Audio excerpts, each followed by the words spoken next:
Nag-almasal na ba kayo? Bakit ang hina? Pakilakas nga. Good morning, everyone! Mas maraming naka-income nasa right ko. Kung nasa kaliwa, good morning! Ayun. So, isang napakagandang umaga po sa ating lahat. Hindi lang tayo super blessed dahil nandito tayo, magkakasama tayo ngayon sa lugar na to.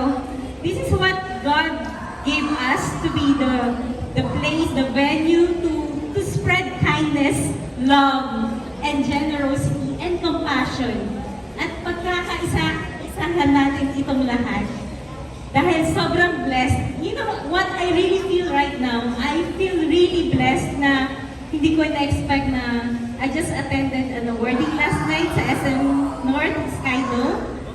And now, eto, ibang level na naman to ng pagbibigay ng pagmamahal. So, napakasarap pong ma-include sa mga ganitong advocacy and mission.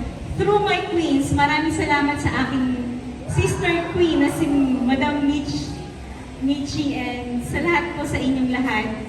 Ako po ay isinilang na walang mayaman na pamilya, walang magsusupport ng aking mga kaartehan sa buhay.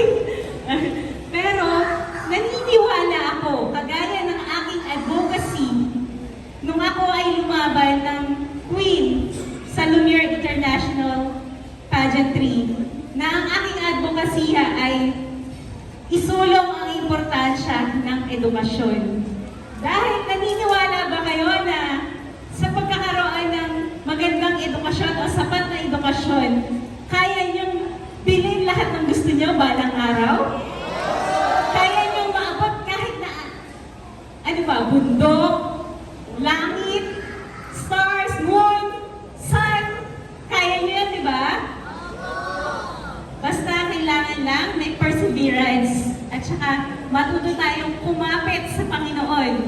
Dahil yun ang kailangan sa buhay natin. Pananampalataya at pagmamahal para katuparan ng ating mga pangarap. So maraming salamat sa inyong lahat for this opportunity. I always believe that the heart can feel what the eyes can see. And it is not how much we give, but how much love we give in giving. That's all. Thank you.